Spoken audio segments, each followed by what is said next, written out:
Lance Mechanics here today, and I want to share with you the 5 tools I use to get through all my electrical diagnostics in my entire career, and it's probably not what you think. So the first one, it's very obvious, a multimeter. Every mechanic should have a multimeter, and some of you may have some higher end brands. I'm not sponsored by this one, it's a Canadian Tire Special, but it's the first multimeter I bought, and it's still working good for me. It's comparable to Fluke. It just lasted very, very long time. So every mechanic needs a multimeter. If you're a backyard gamer, this is the most powerful tool you will need to do electrical diagnostics. It's once you understand how to use these, this isn't a video how to use them. This is just one of my 5 tools I use. It will get you so far with the car. Take those test lights, throw them out. This is what you need. So the next tool I use is a power probe. This is my second go-to tool. The cord lets me get around most of the vehicle, and what's unique is it shows the voltages on the screen, shows whether you have a ground or a power source. And the interesting thing with these, if you never use them, you can set them up for audio, but the big thing here is you can supply a ground and you can supply power, and it's got a 15 amp circuit breaker here, but this lets you do component testing while on the vehicle. For me, I'm a very simple guy. I don't like doing things complicated. So when I'm diagnosing windows or switches, instead of me ripping out the rear panel, I'm gonna go to the driver's door switch, disconnect the connector, find my pinout, and apply power or ground depending what the schematic says. I'm gonna test the entire circuit from the driver's door to the rear window. And that'll tell me if it's a wiper motor or I got a connection issue. That's just the way I think. And this tool speeds things up, but it can be a very dangerous tool if you don't know how to use it. The next tool, it's pretty simple, because I'm doing electrical diagnostics, is these diamond embedded pin cleaners. You can see these ones are very well used. This is the best $50 I ever spent in my career. So for people who don't know, connections are the #1 failure for components on modules and doors and you name it on a vehicle.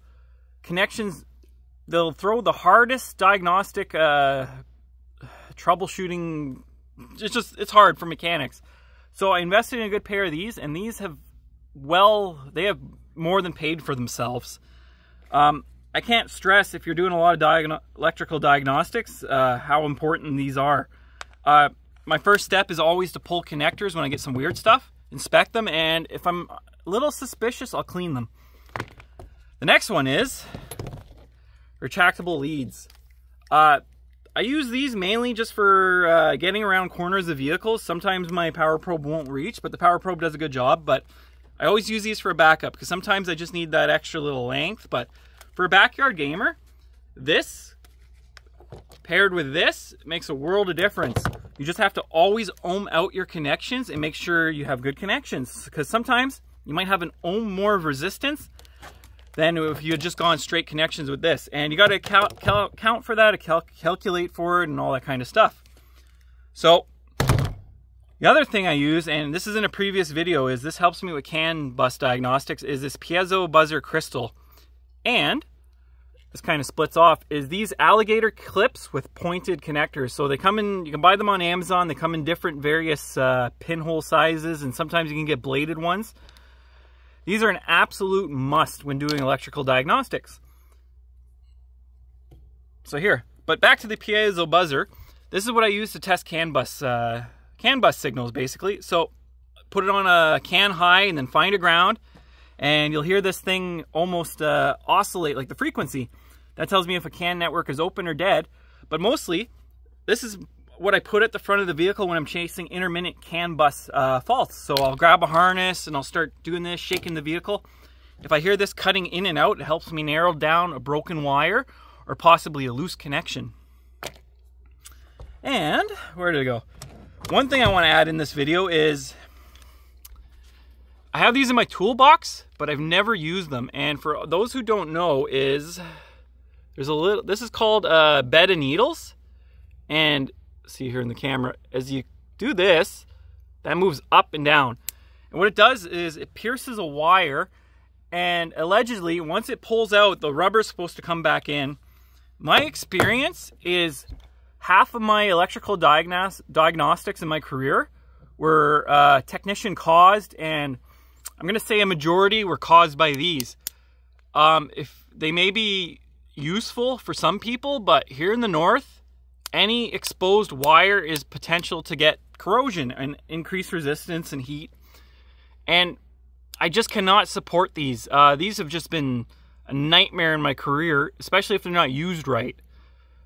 So please, be respectful of the next technician, because down the road, these do hurt.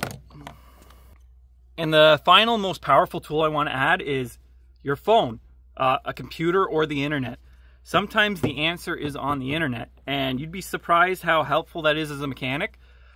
We also use this to get the schematics. You definitely need schematics. That's one of the biggest tools we have, but the reason I'm doing this video is to show that through my whole career, this is all I needed to diagnose everything I've ever run into.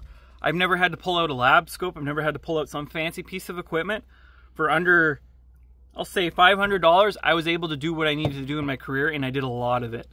And I'm just bringing this here to show you that you do not need to buy thousands and thousands of dollars in electrical troubleshooting trees and tools and all this other crap.